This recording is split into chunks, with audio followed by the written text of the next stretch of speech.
Welcome to this lecture. I am Petter Dyndahl. This first part is intended as a prologue, attempting to provide a preliminary insight into what I call dynamic fields of conflict, change, and mobility. Three overlapping field cases from contemporary and near-historical Norwegian society, culture, and education form its starting point.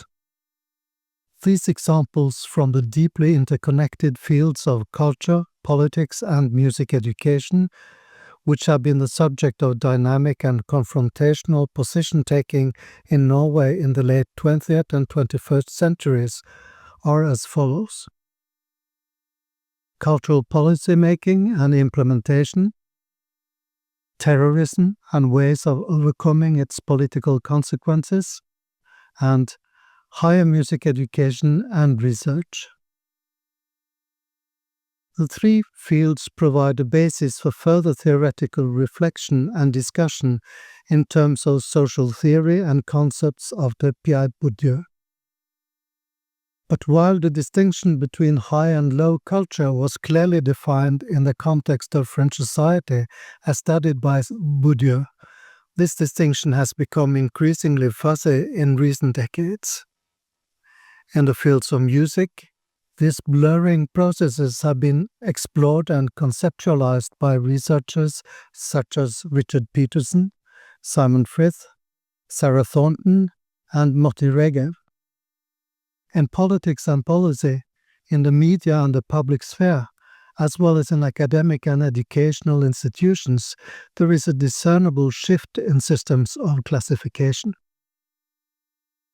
These changes can be metaphorically compared to the phenomenon of gentrification as it manifests itself in urban geography and planning, where properties previously considered of low value are significantly revalued, both symbolically and materially. Transferred to the domain of music, I will argue that musical gentrification can be conceptualized in a similar way as a complex process with both inclusionary and exclusionary outcomes, in which musical practices, and cultures of relatively low status are made objects of acquisition by subjects occupying higher or more powerful positions. And therefore, as you will hear in the final part, the lecture concludes with an account of how social and cultural distinctions seem to resurface, even in a relatively egalitarian society like Norway. But first, let's take a closer look at the examples I've been teasing you with. The first is about the assertion that the different genres of music no longer play a role in terms of support and status. In the late 20th century, the Norwegian government initiated a funding scheme to support the nation's premier cultural festivals. These so-called hub festivals were allocated regular national budget grants in exchange for their commitment to nurturing regional art and cultural life, as well as promoting the artistic disciplines they represented at the national level. At the scheme's inception in 1995, 2 music festivals were included, both mainly within classical music. But the scope expanded year by year, so in 2012, the scheme reached a total of 16 hub festivals, with 12 in the field of music. These festivals were responsible for classical music, contemporary classical music, church music, folk music, Sami and indigenous music, multicultural music, jazz, blues, rock, and country music. Following a rather heated debate regarding the inclusion of the latter genre, country music was designated as the final genre to be included in the list. This event prompted the then Minister of Culture, Anniken Huitfeldt of the Labour Party, to claim that genre discrimination in cultural policy had now been consigned to the past. Despite its apparent success, the Hub Festival scheme was discontinued in 2015 following a critical evaluation of the artistic achievement of 7 selected festivals, including the music festivals that featured country, blues, rock, and Sami music, conducted by Arts Council Norway for the Ministry of Culture. The conservative government that now held position criticized the scheme as being anti-competitive and unfair, and instead advocated for greater project-based and private support within the cultural field. Nevertheless, it must be acknowledged that the 20-year period under review resulted in a significant cultural breadth. Whether this has led to an end to genre discrimination remains another question. The next example is about attempts to find consolation after a national drama. On 22nd July 2011, a domestic right-wing terrorist committed the worst terrorist atrocity in peacetime Norway's history. First, he detonated a homemade car bomb that randomly killed 8 civilians in the government quarter in Oslo. Following this, the perpetrator, dressed as a police officer, made his way over to the small, isolated island Utøya outside the capital and proceeded to shoot and kill 69 youths attending the Workers' Youth League summer camp. The attack lasted until the terrorist was seized by armed police security forces arriving on the island. In a compilation manifesto, which was distributed on the internet the same day as the terrorist acts, the white middle-class extremist from Oslo's affluent West End conveyed what music had helped to motivate him and maintain the morality that he invoked. This was primarily popular music with national folk music overtones, epic soundtracks from movies and video games, and extreme right white power rock.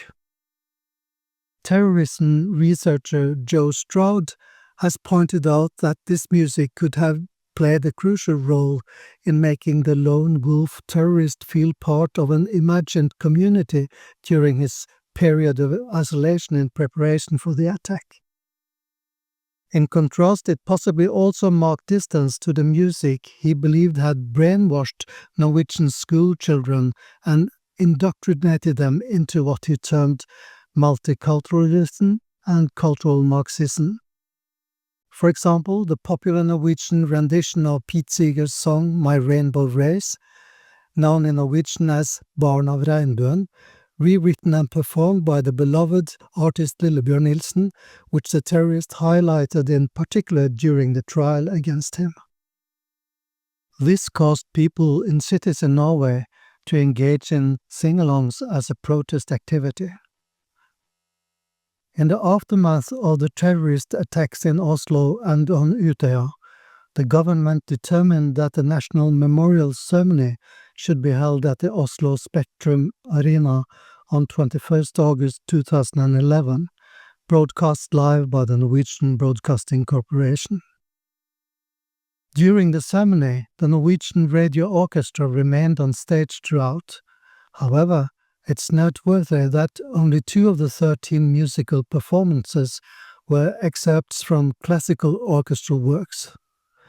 The remaining performances featured the orchestra accompanying a variety of popular music genres, including pop, rock, R&B, hip-hop, and singer-songwriter songs. A unifying element among these artists and performances was the apparent reaffirmation of an open and inclusive society through musical expression, lyrical content, and stage presence. In the days following the attack, Norwegian Prime Minister Jens Stoltenberg of the Labour Party highlighted a quotation from social media that became a kind of motto for the public resistance to the horrific actions and ideas. It said, "If one man can create that much hate, You can only imagine how much love we as a togetherness can create." Unquote. However, it is important to consider whether the efforts to create a greater sense of unity, countering evil with good, were entirely successful, or whether the intended inclusiveness also entailed a certain degree of exclusion and marginalization, especially of political opponents. My third example is about the academization and institutionalization of popular music. At the same time as popular music has gained a firm foothold in Norwegian cultural policy, public broadcasting, and other cultural institutions, it has also become increasingly present and important in the whole field of education. In higher music education, this phenomenon is exemplified by the emergence of music performance programs that emphasize improvised and popular music. A notable instance of this development can be traced back to the year 1979, when concerted efforts were made to establish a jazz program at what is now Norway's largest university, the Norwegian University of Science and Technology, abbreviated NTNU.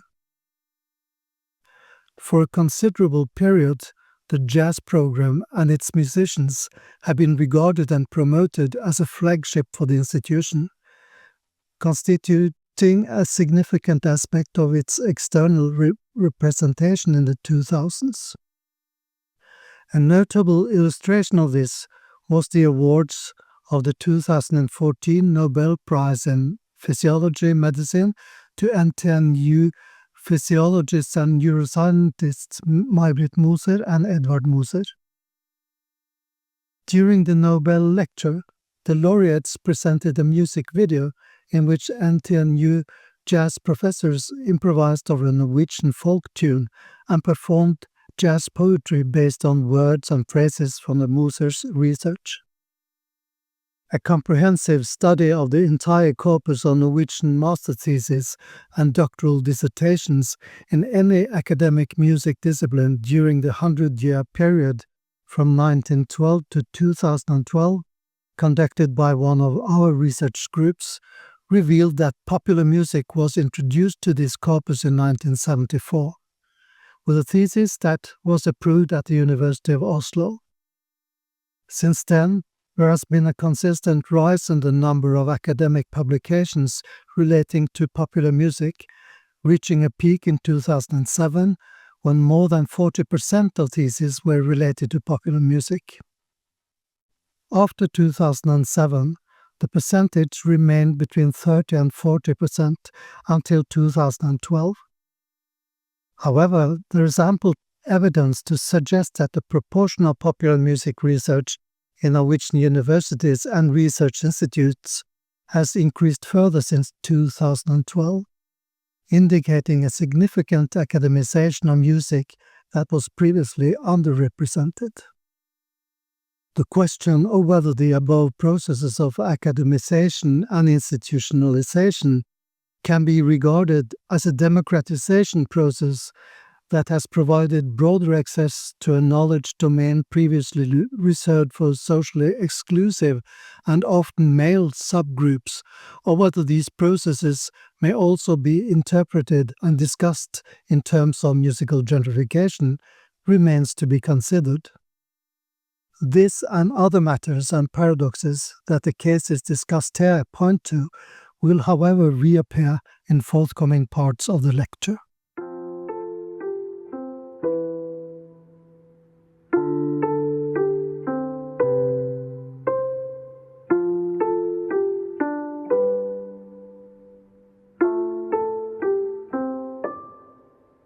Your beauty is beyond compare, with flaming locks of open air, with ivory skin and eyes of emerald green.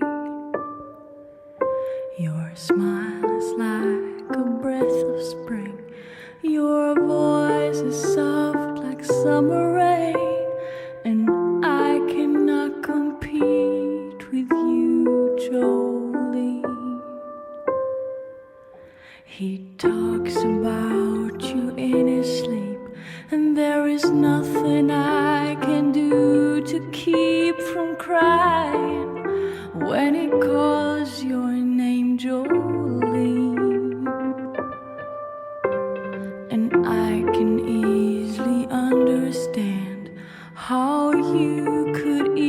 take my man, but you don't know what it means to me, Jolene.